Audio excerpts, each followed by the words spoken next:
Hello everyone. I'm coming back again with some my ideas.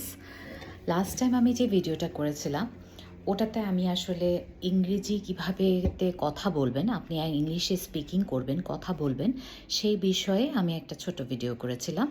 যে ভিডিওতে আমি mention করেছিলাম যে আমরা আসলে কী কারণে ইংলিশে কথা বলতে ভয় পাই।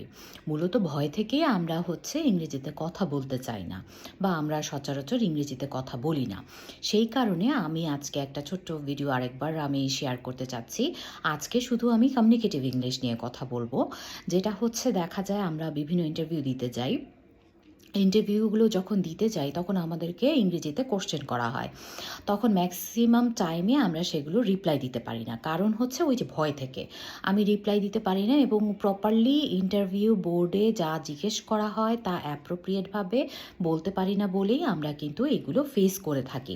সেই কারণেই আমি বলছি যে আপনারা যারা আছেন বা যারা একটু সমস্যা বোধ করেন তারা চাইলে আমাকে টেক্সট করতে পারেন যে কোথায় কোথায় আপনাদের অসুবিধা হচ্ছে, তাহলে সেই জায়গাগুলো নিয়ে আমি আপনাদের সাথে ব্রিফলি কথা বলতে পারি, বা আমি ওখানে আপনাকে জানিয়ে দেবো বা ভিডিও করে দেব।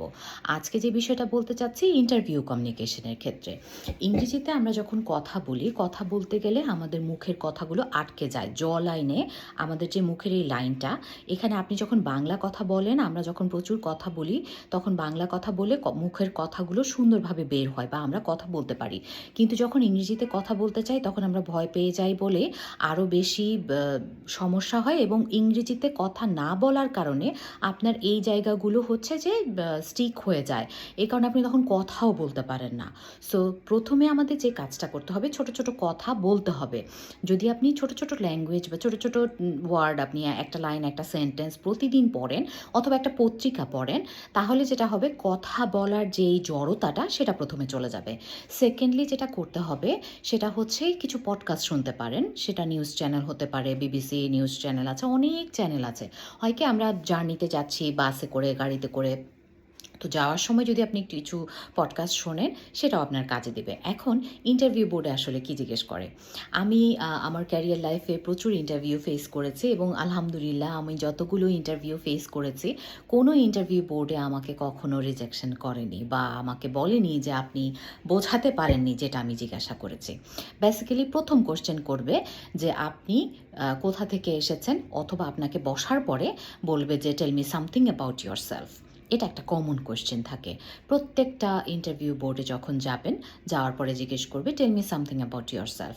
তখন দেখা যায় আমরা খুব ভয় পেয়ে যাই, কথা বলতে পারি না।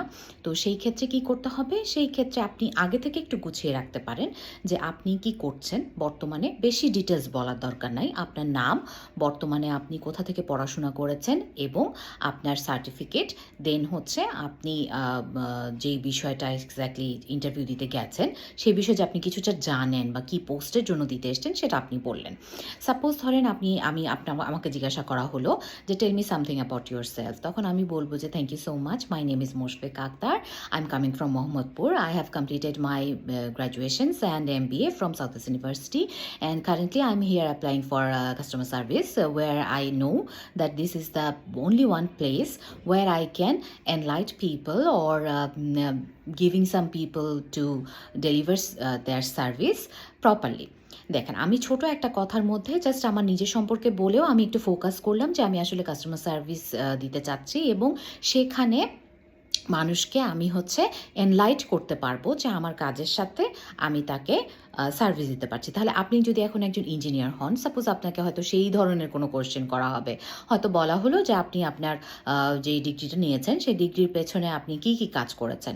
তখন হয়তো আপনি বললেন যে I have done something like আমি কিছু ওয়ার্কশপ করেছি, কিছু প্লেস করেছি। এই জিনিসগুলো মেনশন করে একটু রেডি করে নিয়ে যেতে হবে। বেসিক্যালি খুব বেসিক কিছু কোয়েশ্চেন থাকে, সেই কোয়েশ্চেনগুলোর বেইসে আনসার করতে হয়। তো আমি যেটা প্রথমেই বলবো যে আমাদের প্রথম সমস্যাটা থাকে ভয়, জড়তা, এবং দ্বিতীয় সমস্যা ট্রান্সলেটিং করার যে টেন্ডেন্সিটা সেটা। এগুলো না করে আপনি জাস্ট রেডি করেন যে নিজে বাংলায় কি বলবেন, তারপর সেটাকে একটু জাস্ট রিমাইন্ডার করে নেওয়া। আশা করি এই ভিডিওটা খুব হেল্পফুল হবে সবার জন্য। যদি আরও কিছু জানার থাকে, আমার ইউটিউবের যেই মেসেজ বক্স আছে সেখানে আপনারা ইনবক্স করতে পারেন যে কী কী অসুবিধা বোধ করছেন, তাহলে আমি আশা করছি আপনাদের হেল্প করতে পারবো। Thank you so much.